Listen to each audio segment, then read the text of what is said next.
উদ্দেশ্যে বলতে চাই, আপনার ফেসবুক থেকে শুরু করে প্রত্যেকটি জায়গায় সংযত হতে হবে। আপনি যদি সংযত ভূমিকা পালন করতে পারেন, আমরা এই যে বর্তমান সময়ে আমাদের বিপক্ষে যে ন্যারেটিভ পার করানোর চেষ্টা করা হচ্ছে, ছাত্র শিবির নাকি নারীদেরকে হেনস্থা করে, আমি বলতে চাই প্রিয় ভাই, আপনি একটু জরিপ করে দেখুন। আপনি বন্ধুবাদীর সংগঠন, আপনার বোনকে, আপনার মা, আপনার প্রতিবেশীর সামনে একটু জিজ্ঞাসা করে দেখুন ছাত্র শিবিরের কোন ভাই টিজিং করেছে কিনা।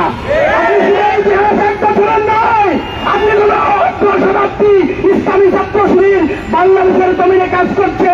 আপনি যদি আপনার মাকে, আপনার বোনকে, আপনার নানিকে, আপনার দাদিকে জিজ্ঞাসা করেন ছাত্র শিবির টিজিং করে কিনা, আমার মনে হয় তারা সহজেই বলে দিবে যে বাংলাদেশে যদি এমন কোন সংগঠন থাকে যারা ধর্ষণের বিপক্ষে কথা বলে, যারা ইসলামের বিপক্ষে প্রতিবাদ জানায়, তার নাম হল ইসলামী ছাত্র শিবির। আপনি মনে করলে হবে না ছাত্র শিবির নারী হেনস্থার সাথে সম্পৃক্ত।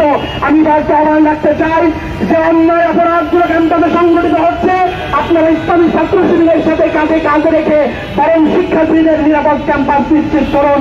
এর অন্তরালে যদি কোনো সুবিধা ভোগ করার চেষ্টা করেন তাহলে কিন্তু ঠিক আপনাদের পরিণতেও হাসিনার ছাত্রলীগের যা হয়েছে তার ব্যত্যয় কিছু হবে না। সবাইকে সতর্ক থাকার জন্য, ঠান্ডা মাথায় সতর্ক ভূমিকা পালন করার জন্য অতি আবেগী নয়, বরং বিবেচ্য আমরা আগামীর বাংলাদেশকে করতে চাই। ছাত্রদের যদিও বাংলাদেশে এই গণতন্ত্রের কথা বলা হয়, কিন্তু বাংলাদেশে যতবার গণতন্ত্রের মুখ টুকরে পড়েছে ততবারই বাংলাদেশের সবচেয়ে বড় গণতন্ত্রের হাবে পরিণত হয়েছে বিশ্ববিদ্যালয় ক্যাম্পাসগুলো।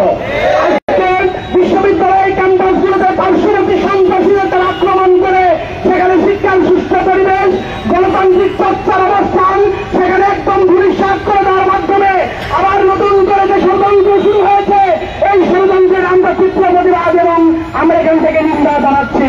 আমরা আমার বন্ধুপ্রতিম সংগঠনকে বলতে চাই, তাদের যে নামই হোক আপনারা তাদের নাম জানেন, আমরা বলতে চাই গায়ের শক্তি দেখাতে আসবেন না। গায়ের শক্তি দিয়ে সেই ছাত্রলীগ চেষ্টা করেছিল সেদিন না টিকে থাকবে, কিন্তু ছাত্রলীগ টিকে থাকতে পারে নাই। যদি মনে করেন গায়ের শক্তিতেই টিকে থাকবেন তাহলে মনে হয় আপনি ভুল দিকে আগাচ্ছেন। বাংলাদেশ এই 5 আগস্ট পরবর্তী সময় দেশের শিক্ষা প্রতিষ্ঠান, শিক্ষার সুস্থ পরিবেশ দেওয়ার জন্য চেষ্টা করছে। আমার মনে হয় শিক্ষার্থীরা আপনাদের এই বিক্ষোভ আর বিভৎস মুখে রাজনীতি দেখতে চায় না, বরঞ্চ এই বিভৎস রাজনীতি বাদ দিয়ে শিক্ষার সুস্থ পরিবেশের মাধ্যমে যে রাজনীতি করা যায় সেই রাজনীতির দিকে অগ্রসর হন, এর মধ্যেই কল্যাণ রয়েছে।